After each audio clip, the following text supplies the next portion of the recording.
कैसे हैं आप? आई होप आप बेहतर और उम्दा होंगे।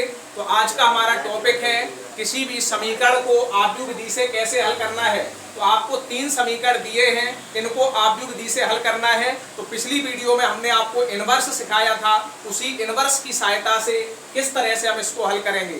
तो ध्यान दें, सबसे पहले हमें क्या करना होगा, इसके गुणांक लिखेंगे। यहाँ 1 x का गुणांक, यहाँ भी 1 इधर y के गुणांक 1 2 1, z का गुणांक 2 1 1। सबसे पहले x का गुणांक 1 1 1, इधर y का गुणांक 1 2 1, z का गुणांक 2 1 1। ठीक है, उसके बाद इसको लिख लो अब x y और z, और बराबर में इसको लिखना है जो इधर लिखा है 4 1 2।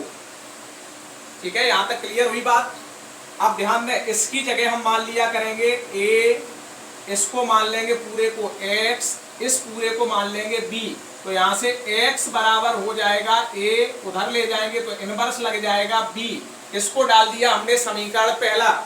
ध्यान दें, अब a इनवर्स निकालने के लिए हमने आपको तरीका बताया था कैसे निकलता है। सबसे पहले निकालेंगे a11 a12 a13 a21 a22 a23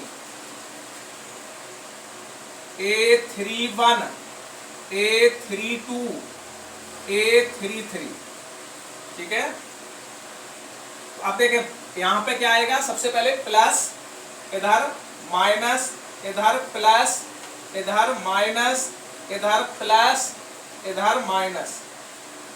इसी तरीके से यहाँ पे प्लस माइनस प्लस।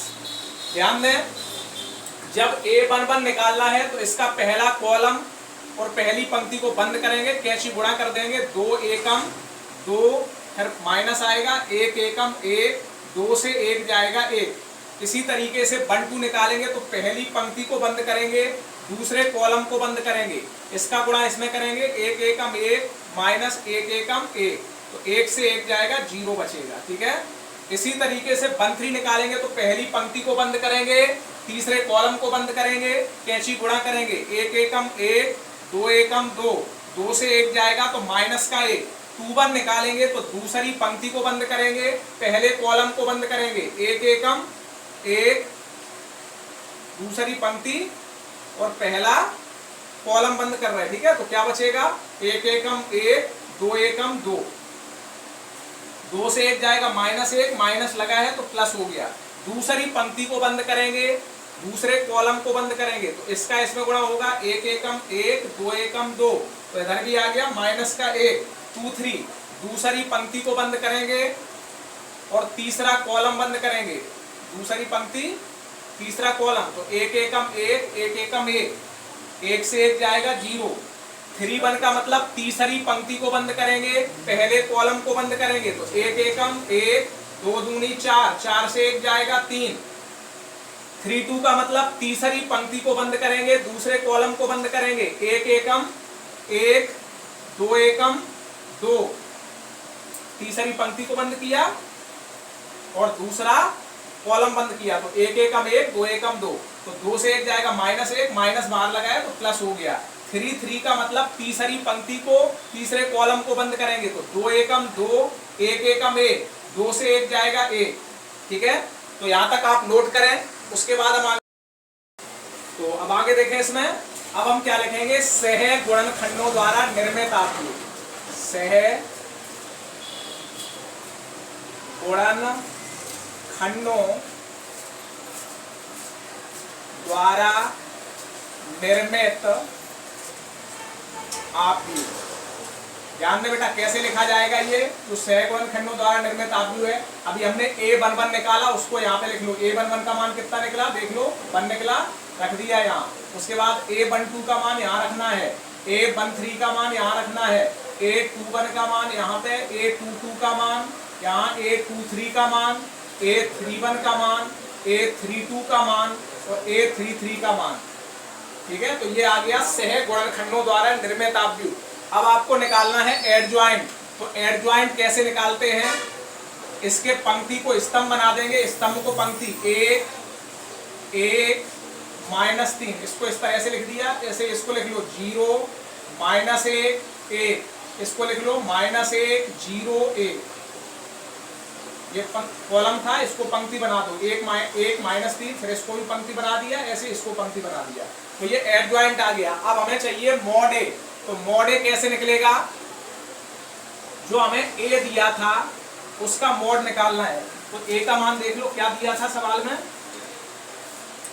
सवाल में ये दिया था ए का मान 1 1 1 1 2 1 2 1 1 2 1 1, यही तो था ए का मान। तो इसका आप मॉड निकालो। तो मॉड कैसे निकालेंगे? देखो यहाँ पहले 1 लिखेंगे, इसको बंद कैसी गुणा 2 एकम 2 1 एकम 1, फिर माइनस का 1, इसी का कॉलम बंद, इसी का रो बंद, 1 का 1 में गुणा 1 1 का 1 में 1, प्लस का 2, इसको बंद 1 एकम 1 2 एकम 2।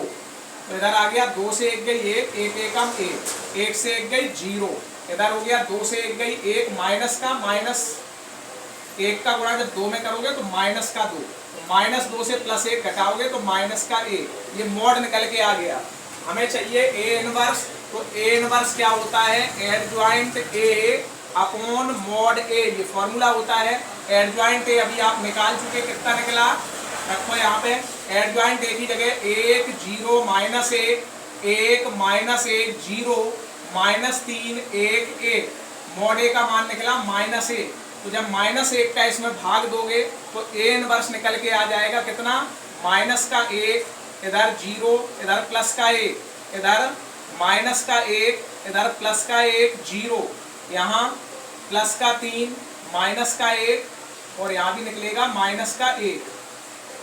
तो ये आ गया ए इनवर्स। ठीक है, तो इसको ध्यान से। तो ए इनवर्स जो आपने निकाला है उसको रख दो समीकरण 1 में। तो यहाँ लिखते हैं समीकरण 1 में ए इनवर्स का मान रखने पर।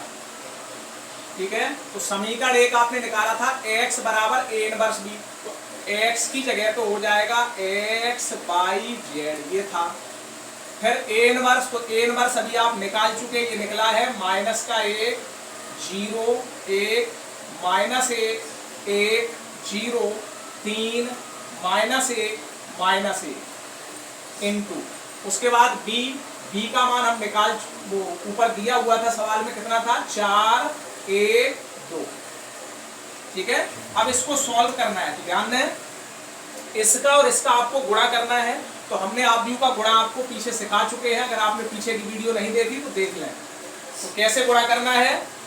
-1 का 4 में गुणा करोगे तो 4 एकम 4, -1 का +1 में गुणा करोगे तो -1, 3 का 2 में गुणा करोगे 3 दूनी 6। फिर से समझ ले, -1 का 4 में 4, -1 का +1 में तो -1, 3 का 2 में 3 दूनी 6, 0 का 4 में करेंगे तो 0, 1 का 1 में करेंगे तो 1, -1 का +2 में तो -2, 1 का 4 में करेंगे तो 4, 0 का 1 में करेंगे तो 0, -1 का +2 में तो -2। तो 6 प्लस का है, 4 और 1 5, माइनस का है, तो कितना बचेगा? 6 में से 5 घट जाएगा, 1 बचेगा प्लस का। 2 माइनस का 1 प्लस का घटाओगे तो माइनस का 1 बचेगा, 4 प्लस का 2 माइनस का तो प्लस का 2 बचेगा। इधर है x/z। तुलना करने पर आपने देखा x का मान निकला 1, y का मान निकला -1, z का मान निकला +2। यही आंसर हो गया। ठीक है, यहां तक क्लियर हुआ? अगर वीडियो आपको अच्छी लगी तो कमेंट कर दें, वीडियो को लाइक कर दें, शेयर कर दें। अगर अभी तक आपने चैनल को सब्सक्राइब नहीं किया तो सब्सक्राइब कर लें, बेल आइकन का बटन दबा दें, जिससे हमारे द्वारा बनाई गई वीडियो सबसे पहले आपके पास पहुंचे। Thanks for watching.